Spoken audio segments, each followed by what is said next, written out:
लखनऊ की धरती पर जब कोई सैलानी आता है तो नवाबी तहजीब के किले, मस्जिदें और रेजिडेंसी जैसी इमारतों से उसकी पहचान होती है। लेकिन 21वीं सदी के इस उत्तर प्रदेश में एक और स्मारक है जो इतिहास से ज्यादा भविष्य की आकांक्षाओं का प्रतीक बन चुका है। डॉ भीमराव अंबेडकर स्मारक पार्क। यह केवल एक पार्क नहीं है, यह एक ऐलान है उन करोड़ों लोगों की उम्मीदों का जिन्होंने सदियों की गुलामी और अपमान के अंधेरे से निकलकर अपने अधिकारों के लिए ललकारा था। यह पार्क एक वैचारिक आंदोलन का पत्थर है जिसे न केवल उत्तर प्रदेश की मुख्यमंत्री रही मायावती ने बनवाया, बल्कि उन्होंने इसे बहुजन समाज के गौरव, आंबेडकरवादी सोच और सामाजिक न्याय की मूर्त छवि बना दिया। इस पार्क की नींव माइंसाइंस 95 में रखी गई थी, लेकिन इसका निर्माण और विस्तार मुख्य रूप से 2007 से 2010 के बीच हुआ, जब बहुजन समाज पार्टी की नेता मायावती सत्ता में थी। यह स्मारक न केवल बाबा साहब डॉ भीमराव अंबेडकर को समर्पित है, बल्कि उन सभी महापुरुषों को भी जिन्होंने बहुजन समाज के उत्थान के लिए अपने जीवन को समर्पित कर दिया, जैसे कांशीराम, श्री नारायण गुरु, ज्योतिराव फुले और छत्रपति शाहू जी महाराज। लेकिन सबसे बड़ी प्रतिमा और केंद्रीय स्थान खुद बाबा साहब अंबेडकर को ही मिला है, जिनके विचारों और संविधान निर्माण के योगदान ने भारत को एक नया आयाम दिया। अंबेडकर पार्क का निर्माण लखनऊ के गोमती नगर क्षेत्र में किया गया, जहां पहले सामान्य सरकारी जमीनें और जंगल हुआ करते थे। मायावती ने सत्ता में आते ही इस क्षेत्र को सामाजिक क्रांति की धरती में बदलने का फैसला किया।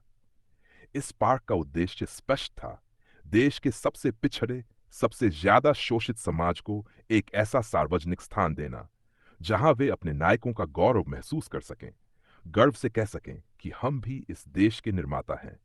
पार्क की वास्तुकला ऐसी बनाई गई जो पश्चिमी आधुनिकता और भारतीय भव्यता का संगम दिखाए। इसमें मुख्य रूप से लाल संगमरमर, राजस्थान से मंगवाया गया, का उपयोग किया गया। अंबेडकर स्मारक के अंदर विशाल गुंबद है जो प्रतीक है अंबेडकर के बौद्धिक कद का। पार्क में बाबा साहब की 8 फीट ऊंची कांस्य प्रतिमा खड़ी है, जिसमें वे संविधान की प्रति हाथ में लिए खड़े हैं, जैसे आज भी संविधान की रक्षा के लिए तत्पर हों।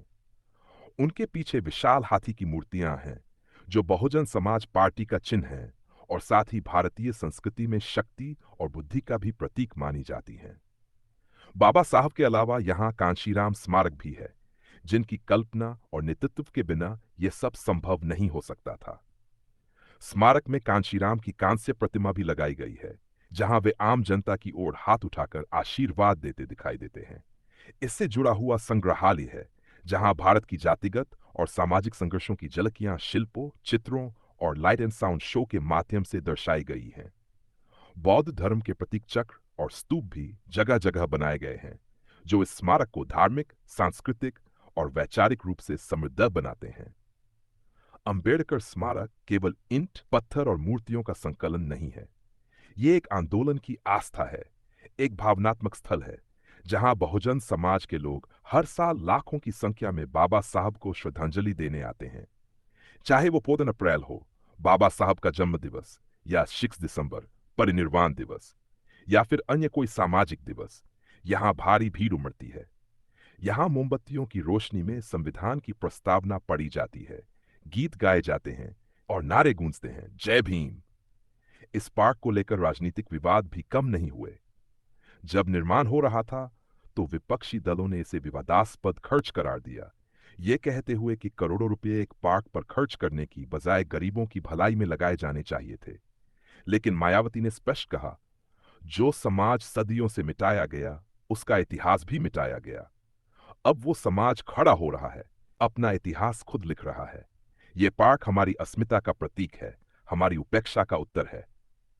वास्तव में अंबेडकर पार्क एक वैचारिक प्रतिक्रिया है उस भारत के लिए जहां सदियों से दलितों, पिछड़ों और वंचितों को न केवल सामाजिक बल्कि ऐतिहासिक रूप से भी मिटाने की कोशिश की गई। उन्हें यह बताने की जरूरत थी कि तुम्हारे पूर्वज भी महापुरुष थे, तुम्हारी परंपरा भी गौरवशाली है, और अब तुम्हारे पास भी ऐसी जगह है जहां तुम्हारा इतिहास जीवित रहेगा। यह पार्क अब सिर्फ लखनऊ की शान नहीं है, यह पूरे देश के लिए एक प्रतीक बन गया है। एक ऐसा स्थल जहां हर वह व्यक्ति जा सकता है जो मानता है कि भारत का भविष्य तभी उज्जवल होगा जब हर समाज, हर वर्ग को उसका सम्मान उसका इतिहास और उसकी जगह दी जाएगी। आज जब आप अंबेडकर स्मारक पार्क में प्रवेश करते हैं, तो लगता है जैसे इतिहास स्वयं आपको नमस्कार कर रहा है। हवा में संविधान की आत्मा महसूस होती है और हर मूर्ति, हर पत्थर जैसे कह रहा होता है, हम मिटे नहीं हैं, हम उठे हैं और अब कभी नहीं झुकेंगे। भीमराव अंबेडकर स्मारक पार्क का निर्माण अपने अंतिम चरण में था, तब लखनऊ की राजनीति, प्रशासन और मीडिया सभी एक अजीब सी बेचैनी में थे। साल था 2008। मायावती अपने शासनकाल के चरम पर थीं। उत्तर प्रदेश में बहुजन समाज पार्टी को स्पष्ट बहुमत मिला था और मायावती ने खुले तौर पर ऐलान कर दिया था कि अब बहुजनों की अस्मिता और सम्मान के प्रतीकों को मिटने नहीं दिया जाएगा। उन्होंने अफसरों की एक विशेष टीम गठित की, जिसमें वास्तुकार, ऐतिहासिक शोधकर्ता और मूर्तिकारों को शामिल किया गया। हर मूर्ति, हर शिलालेख, हर दीवार की ऊंचाई तक मायावती स्वयं तय करती थीं। कहा जाता है कि जब मुख्य प्रतिमा, जिसमें अंबेडकर संविधान लिए खड़े हैं, को स्थापित किया जा रहा था, तो मायावती खुद रात में 2 बजे वहां आईं और दिशा, प्रकाश और ऊंचाई का अंतिम निरीक्षण किया। पार्क का उद्घाटन समारोह ऐतिहासिक था। एक तरफ मंच था, विशाल और भव्य, जहां मायावती नीले रंग की साड़ी पहने खड़ी थी, और दूसरी ओर लाखों लोग दूर दूर से आए हुए थे, झारखंड, बिहार, महाराष्ट्र, मध्य प्रदेश और तमिलनाडु से भी।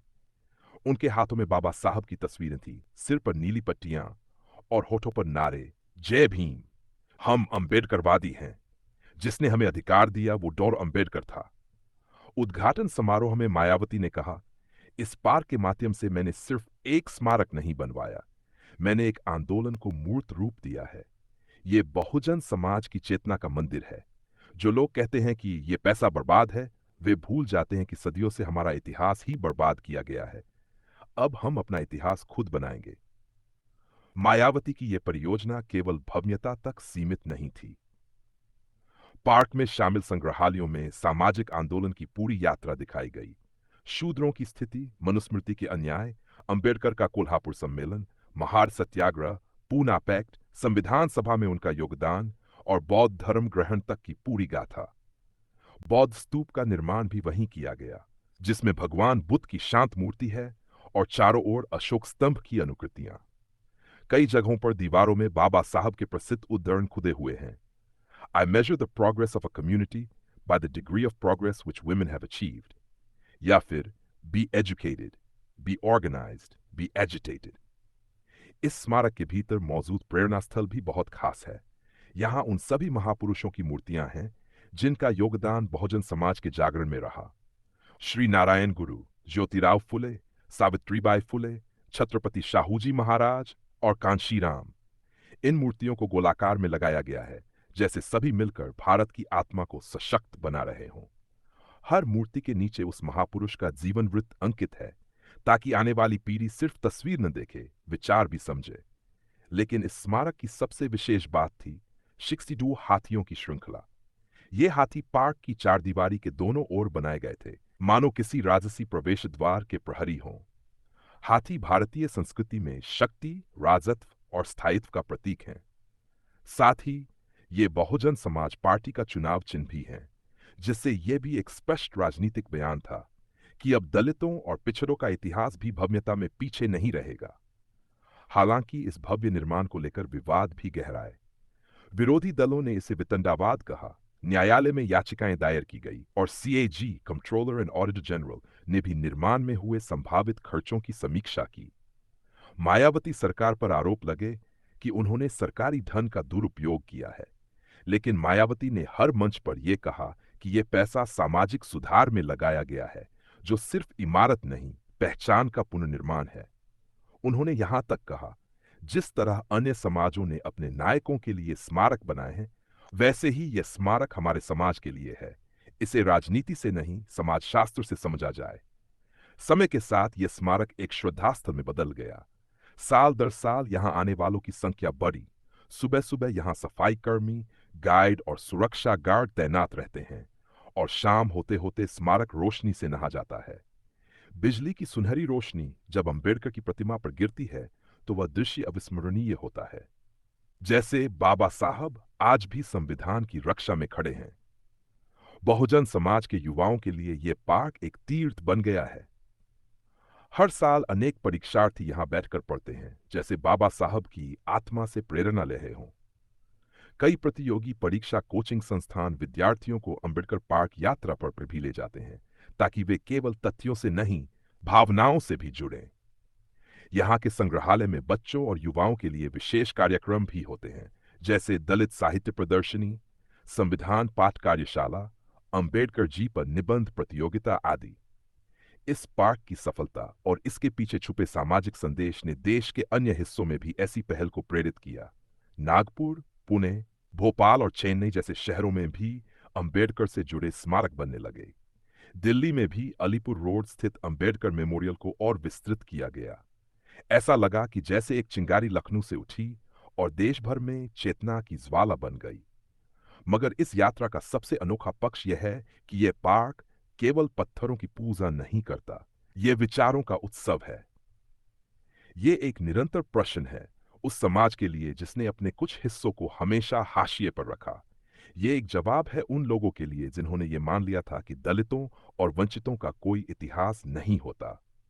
मायावती ने इस स्मारक को बनाकर यह बता दिया कि इतिहास अब सिर्फ किताबों में नहीं रहेगा, वह मूर्त रूप में हमारे सामने खड़ा होगा। आज जब कोई बच्चा इस स्मारक को देखता है, तो वह सिर्फ एक नेता की मूर्ति नहीं देखता, वह देखता है कि अगर बाबा साहब भी मराठी दलित परिवार से निकलकर संविधान निर्माता बन सकते हैं, तो वह भी अपने सपने पूरे कर सकता है। यह स्मारक नफरत की नहीं, शिक्षा, समानता और आत्मसम्मान की प्रेरणा है। अंतर अंबेडकर स्मारक पार्क एक स्थल नहीं, एक संदेश है कि जो समाज अपने अतीत को पहचानता है, वही अपने भविष्य को दिशा दे सकता है।